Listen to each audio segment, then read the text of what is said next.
Onlar dünyanın en ilginç topluluğu.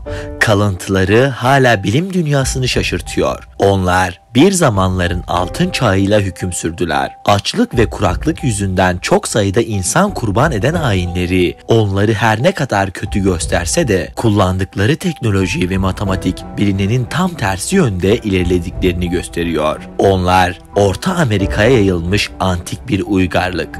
Mayalar.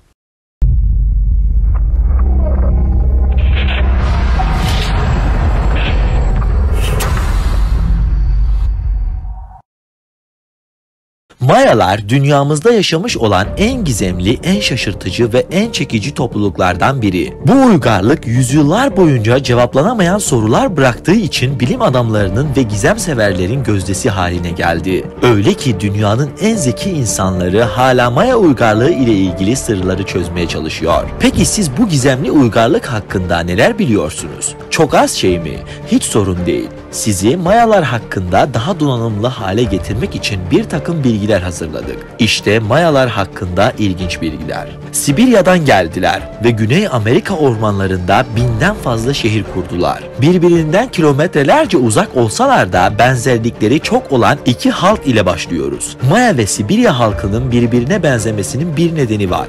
Uzmanlar bu uygarlığın kökenlerinin Asya'ya uzandığını düşünmekte. Aslında Mayalar son buzul çağında Sibirya'dan Amerika kıtasına gittiler. Atalarının Orta Amerika'nın boğucu ormanlarına kök salması yıllar sürdü. Ayrıca Rusya'nın uzak doğusunda bulunan Cuhukotka'nın yerlileri ondalık sayı yerine 20 tabanlı sayı sistemini kullanıyor. Bu Mayaların kullandığı sistem ile aynı.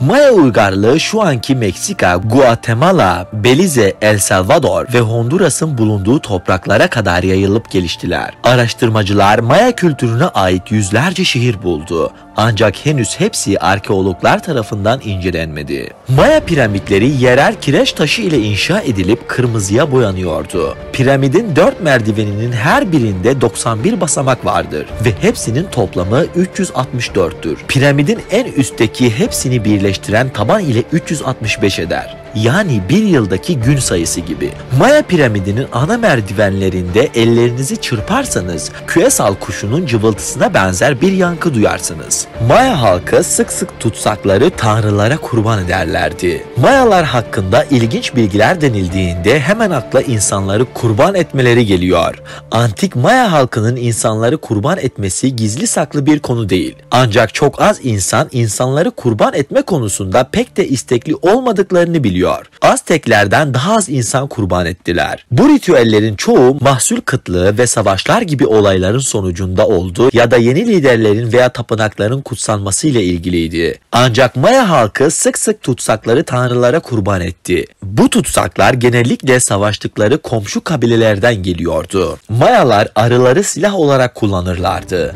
Mayalar sosyal yaşamın birçok alanında başarılı olsalar da metalurjide asla gelişmediler. Teknik olarak taş devrinde yaşıyorlardı ve kullandıklarından daha mükemmel aletlerin farkında değillerdi. Ancak düşmanlarla başa çıkmak için kendi savaşma yöntemleri vardı. Örneğin su kabaklarının içine eşek arılarını ve yuvalarını koyup düşmanlara atarlardı. Başarılı bir atış ile arılar düşman saflarında panik yaratıyordu. Mayaların güzellik anlayışı çok farklıydı. Mayaların çok özel ve ilginç bir güzellik anlayışı vardı. Gözlerin normal hizasının dışında durması ve şaşılık güzel olarak kabul edilirdi. Mayalar gözlerinin şaşı olması için çocuklarının göz hizasına bir lastik top asarlardı. Ayrıca kafataslarının ön kemiğini kasıtlı bir şekilde deforme ederek ona düzleştirilmiş bir şekil verirlerdi. Bunu yapabilmek için doğumdan 5 gün sonra bebeğin alnına sıkıca bir tahta yapıştırırlardı. Mayalara göre başın bu uzun şekli bir insanı asil gösteriyordu. Bu alın şekli insanların ağır şeyleri taşımasına yardımcı olan kayışları takmayı daha kolay hale getiriyordu. Ayrıca soylu insanlar burunlarının şeklini yapay olarak değiştirerek kartal benzeri bir görünüme sahip oluyorlardı. Mayaların yüzlerine ve vücutlarına geometrik dövmeler yapma geleneği vardı. Vücutta ne kadar çok dövme varsa kişinin o kadar cesur olduğuna inanıyorlardı. Çünkü bu uygulama çok acı vericiydi ve kişi bu işlemden sonra birkaç gün hasta olabiliyordu.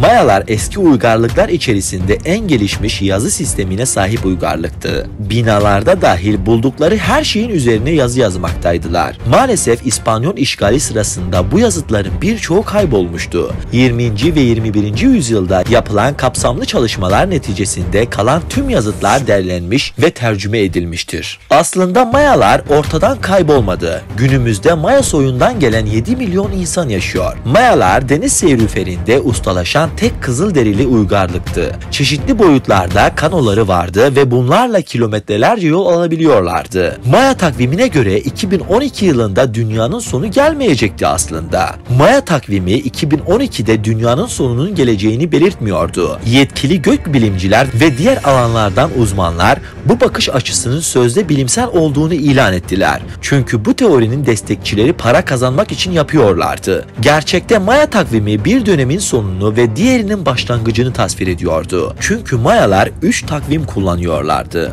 ve her 2.800.000 günde bir tane takvimin sonu demekti ve diğer takvime geçiş yapılıyordu. Ayrıca Orta Amerika'ya yazı kültürünü getiren uygarlık Maya toplumuydu. Tek bir merkezi devletin eksikliği ve taht savaşları güçlerinin zayıflamasının ana nedenlerinden biriydi.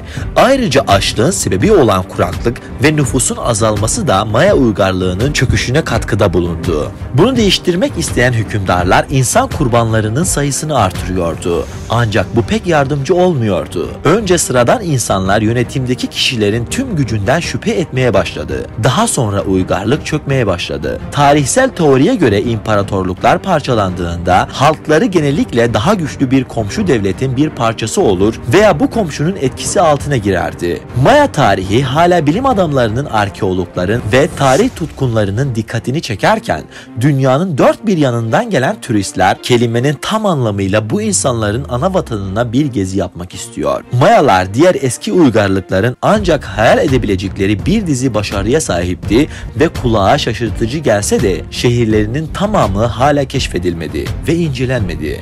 Birçoğu hala keşfedilmeyi bekliyor. Daha fazla içeriğe ulaşabilmek için kanalıma abone olabilir, video isteklerinizi iletmek isterseniz Instagram hesabımdan bana ulaşabilirsiniz.